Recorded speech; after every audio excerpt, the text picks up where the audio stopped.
Meus amados irmãos, que a graça, que a paz do nosso Deus e Pai chegue sobre cada um de nós, nos trazendo a paz de Cristo em nossos corações. Meus amados, hoje, quinta-feira, vamos dar continuidade à nossa lição bíblica diária. Só recapitulando que ontem, na quarta-feira, nós estudamos ali no livro de Isaías, iniciamos ali o capítulo 32 de Isaías, né? A partir do versículo 1, quando o Senhor começa ali o capítulo com uma promessa, né? Que viria um rei, que reinaria com justiça, né? E as autoridades abaixo dele seriam autoridades honestas. Essas autoridades e o rei protegeriam o povo, né? Como quem protege, com um abrigo permanente das tempestades, do vento, né? E essas autoridades, subordinadas a esse rei, que apontava para Cristo, claro, seriam como rios numa terra seca. Seria uma bênção muito grande essas autoridades, né? Muito diferente das que nós vemos hoje por aí. Ele diz que seria como uma sombra de uma grande rocha, como o Pão de Açúcar ali do Rio de Janeiro, né? Aquilo bem alto, aquela rocha que faz uma sombra bem alta, né? Bem grande, né? Num deserto causticante. Que coisa, que comparação bonita, né? Aí então, quando esse rei com as suas autoridades, né, com os seus subordinados viessem, aí todos então começariam a ver claramente de novo, ver a verdade de Deus, ver as coisas de Deus, ter entendimento espiritual, ouviriam tudo e entenderiam tudo, né? Seriam pessoas de bom senso, sábias, que entenderiam, né, as coisas com clareza e ensinaria com clareza. Que coisa linda, né? Que promessa, é uma promessa messiânica. E vimos também na segunda pergunta de ontem que no governo desse rei, com essas suas autoridades, ninguém teria coragem de dizer assim, ó, ninguém diria a uma pessoa sem vergonha que ela seria uma pessoa de valor. Ou seja, as pessoas não teriam medo de dizer a verdade, porque num reino de injustiça, você tem que bajular o bandido, a autoridade perversa, malvada, para ele não lhe prender, para ele não lhe fazer mal, né? É desse jeito, para ele não lhe perseguir, não lhe fazer mal.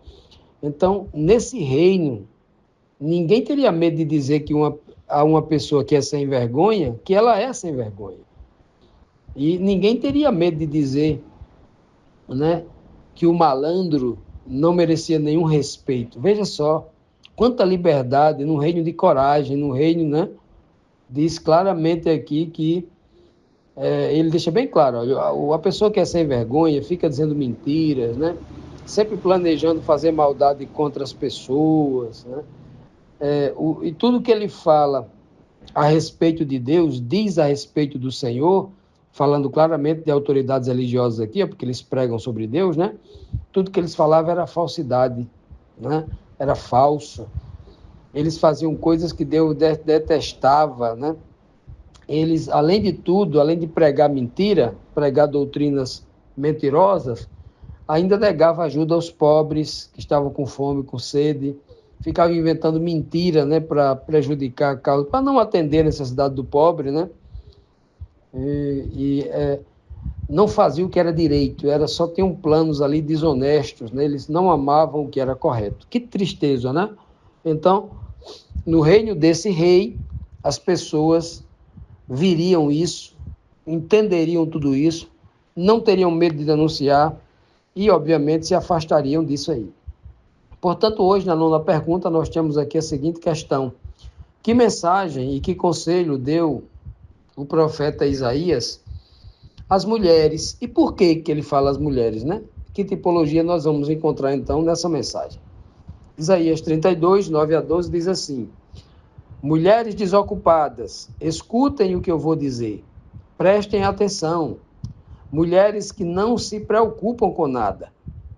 Daqui a pouco, mais de um ano, vocês ficarão aflitas, pois não haverá colheita de uvas. Vocês têm tido uma vida sem preocupações, mas agora tremam e fiquem aflitas. Tirem as suas roupas e vistam roupas feitas de pano grosseiro, pano de saco, né? Batam no peito em sinal de tristeza.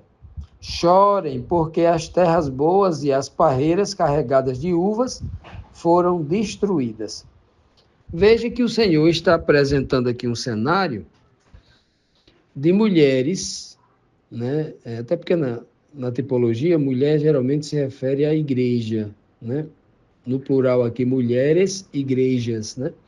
Mas é uma tipologia que a gente vai tratar aqui um pouco mais à frente.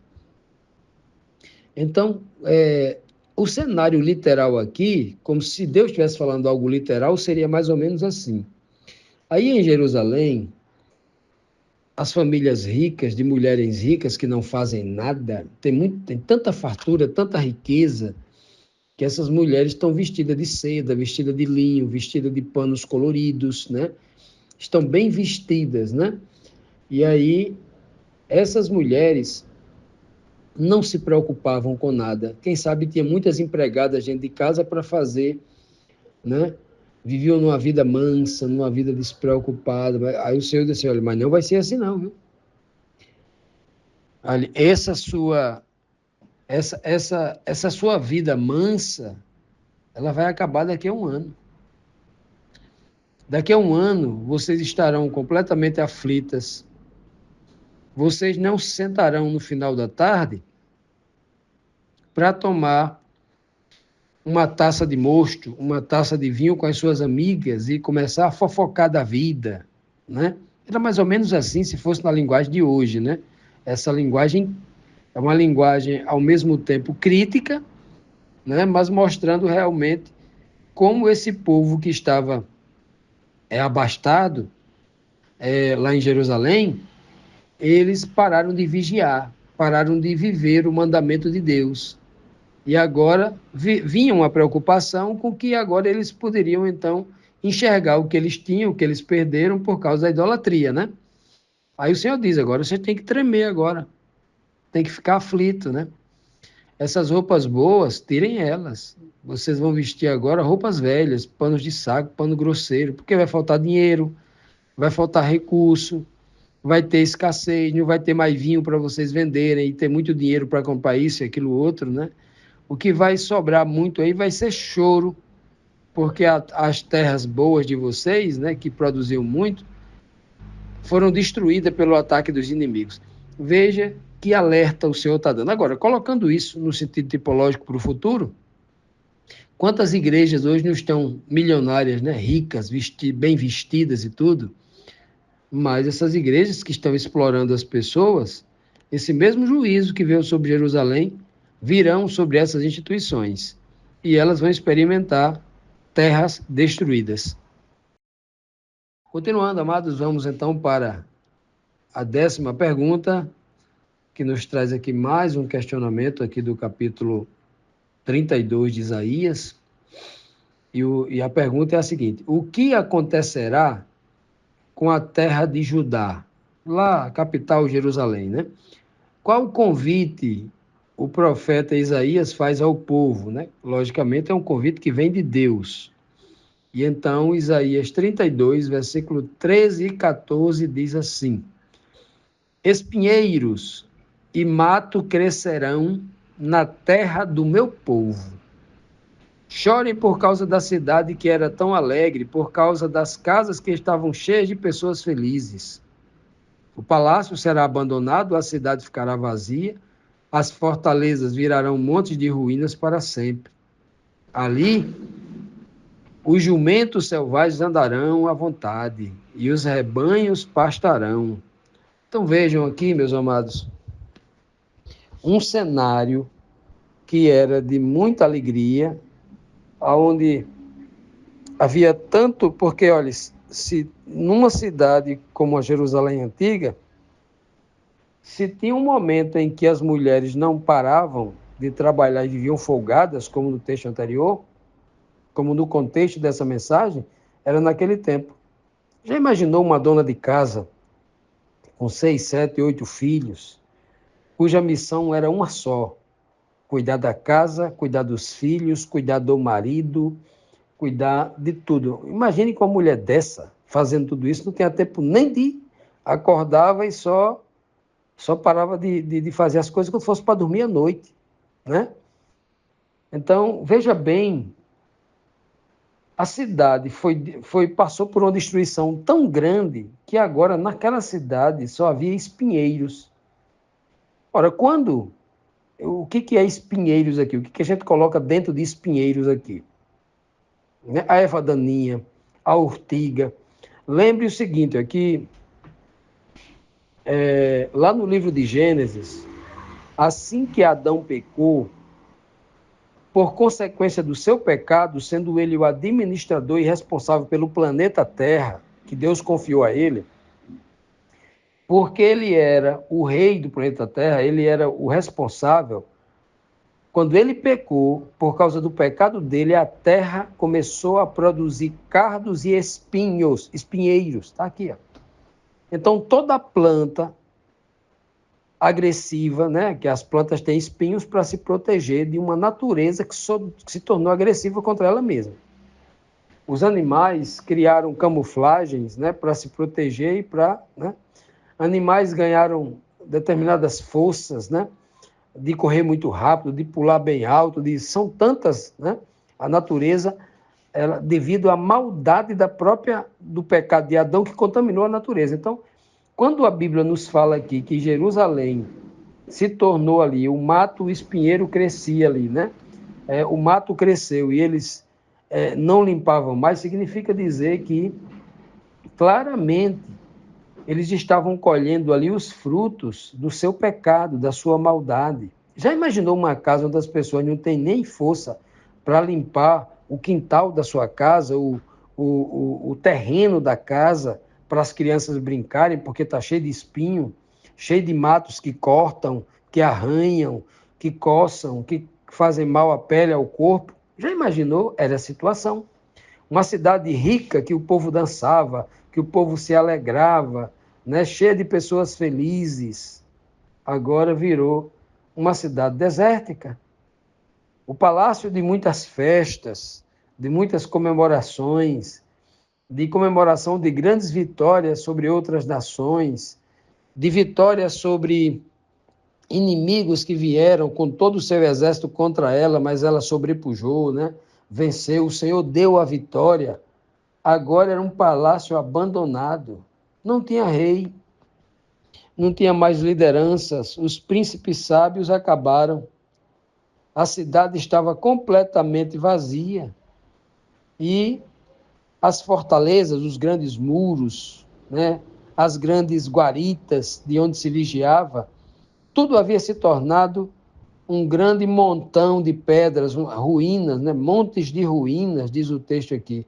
E o texto ainda diz mais, para sempre, mostrando claramente que seria aqui uma tipologia de juízo.